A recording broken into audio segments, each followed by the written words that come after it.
Vedabhumi, the land of knowledge. That is one of the names of India, and for a very good reason. If we turn the hidden pages of the history, long before the Islamic invasions and the European colonization, India has been one of the very few civilizations which has a very advanced education system of that times. I'm not saying this. If we turn back the pages of the history before 1000 AD, that's before Mughal invasions and the European colonization began, travelers from Europe, Persia to China used to travel to India to obtain the knowledge as part of this Vedic culture. If you read the books written by Megasthenes, Al-Biruni or Hyeonsang, you'll get to know how advanced Indian education system at that time was.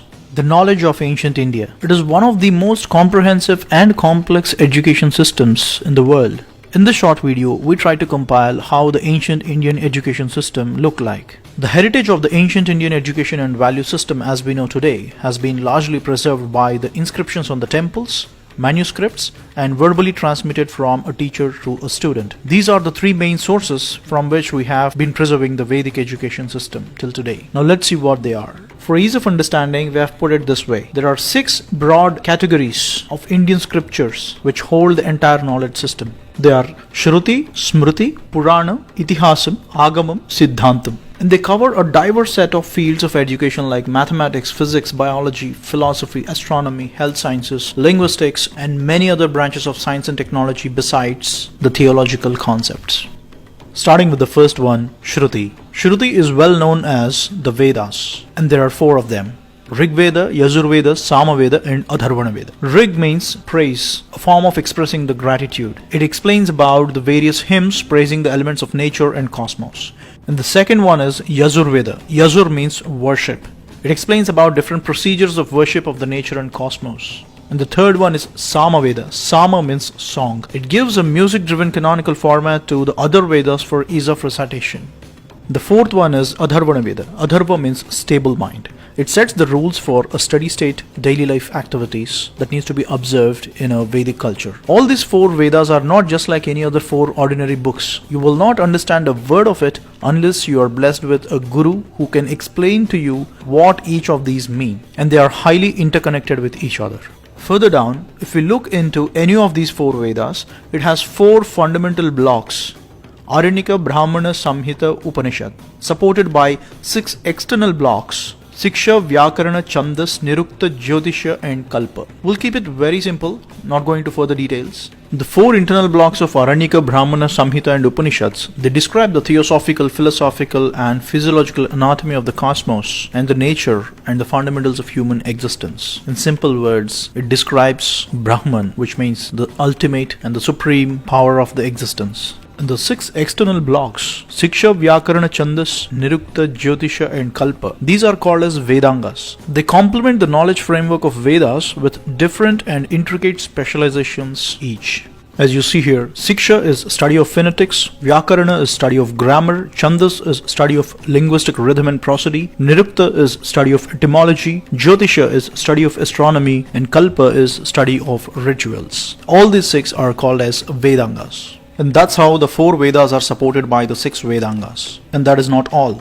Each of the 4 Vedas have 4 Upavedas as an offspring. Ayurveda, the study of life sciences, ascribing to Rig Veda. Gandharva Veda, study of music, art and dance, ascribing to Samaveda. Dhanurveda, study of archery and warfare, ascribing to Yajurveda. And Ardhashastra, study of business administration and political sciences, ascribing to Atharvana Veda. Now this is the complete picture of what we call today in simple words as Vedas. And one of our prime objectives of this channel, Project Shivoham, is to bring forward this entire knowledge system in a simple format that everybody can understand. We already did a couple of documentaries on Dhanurvedam, Ayurvedam, Sanskrit, and a lot more. And you can find them on our channel.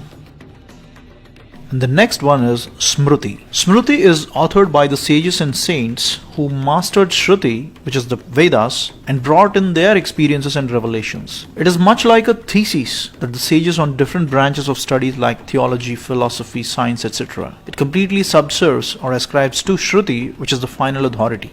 And there are 18 such Smritis written by different rishis. And they are Atri, Vishnu, Harita, Aushanasi, Angirasa, Yama, Apastambha, Samavarta, Katyayana, Brihaspati, Parashara, Vyasa, Shankha, Likita, Daksha, Gautama, Shatatapa, and Vasishtha Smriti. And the next one is Puranam.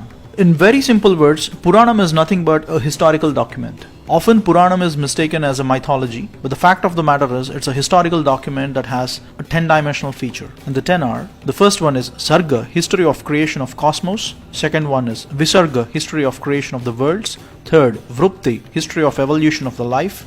Fourth, Raksha, history of sustenance of life. Fifth, Antarani, history of the time scale and how the time used to be measured in the past. Sixth, Vamsha. Seventh, Vamshanucharita. Both explain about the history of the lineage and the history of the dynasties that ruled Bharat since times immemorial. Eighth, Samstha, history of the catastrophes, all the natural calamities that have occurred in the past. Ninth, Hetu, history of the prime causes of those catastrophes. And the last one is Apasarayaha, history of the Supreme Being or the different incarnations of God. And there are 18 such Puranas, all written by just one Rishi, Sri Vedavyasa. And the 18 are Markandeya Purana, Matsya Purana, Bhagavata, Bhavishya, Brahmanda, Brahma, Brahmavaivarta, Vishnu, Varaha, Vamana, Vayu, Agni, Narada, Padma, Linga, Garuda, Kurma and Skanda Puranas.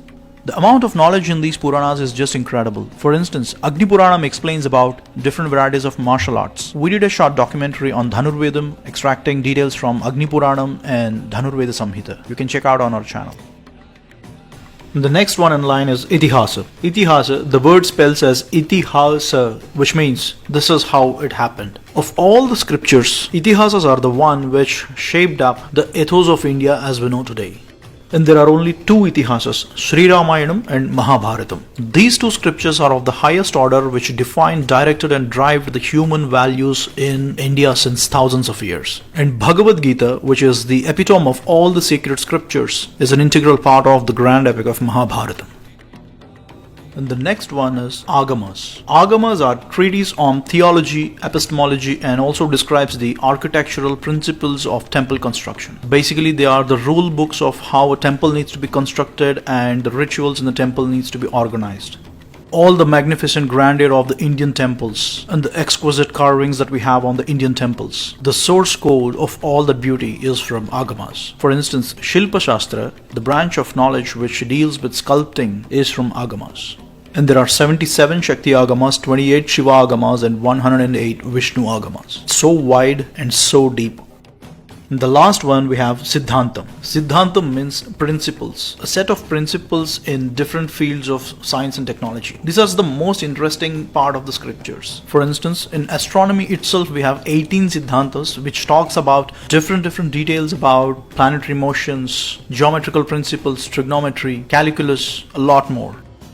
In this category, we have a huge set of scriptures that are in the fields of science and technology. To name a few, Sushruta Samhita by Rishi Sushruta on surgery and medicine, Aryabhattiyam by Aryabhatta on astrophysics and astronomy, Ardhashastra by Chanakya on commerce and business administration, Panchasiddhanta by Varahamihira on treatise of astronomy, Rasendra Mangalam by Nagarjuna on the science of alchemy, and the list goes on and on. And that is a very brief history about the Vedas and the other scriptures of ancient Indian education system. For ease of understanding, we tried to condense a lot, but it is so wide, deep and complex all at the same time. And the backbone for this entire education system is Sanskritam. And if we don't have the competence of Sanskritam, all this knowledge system is good for nothing. Let me give you one example and you will understand it. Here is a slokam from Aryabhattiya, written by Aryabhatta. Yes, the same man whom we celebrate that he invented zero. In this slokam, he gave two scenarios. The first scenario is two bodies moving in opposite directions, and the second scenario is two bodies moving in same direction. He says that time elapsed for R and B to pass through or otherwise is equal to the distance by sum of their speeds. And in the other scenario, it is distance by difference of the speeds. In simple words, he gave the equation of speed is equal to distance by time. This equation of speed is equal to distance by time is the foundation for kinematics, a branch of physics, which is the heart and soul of everything that moves in this world. This equation is the foundation in the engineering of be it a car or a space shuttle. This equation is a revolutionary discovery. But if we don't know how to read Sanskritam, all this is good for nothing. According to the documented history, Galileo Galilei in the year 1638, he published a book called Two New Sciences. In this book, he first gave the formula of speed is equal to distance by time. Now don't start judging Galileo. All his work is original, and if you read this book, you'll get to know. He did not get inspired from Aryabhatta. But the fact of the matter is, something that was discovered by Aryabhatta in 510 CE had to be rediscovered by Galileo in the year 1638. In these 1000 years, the speed is equal to distance by time equation, which is written in Sanskritam, is locked up in Aryabhatiya. 1000 years. Imagine what could have been the impact if this was known earlier to the whole world.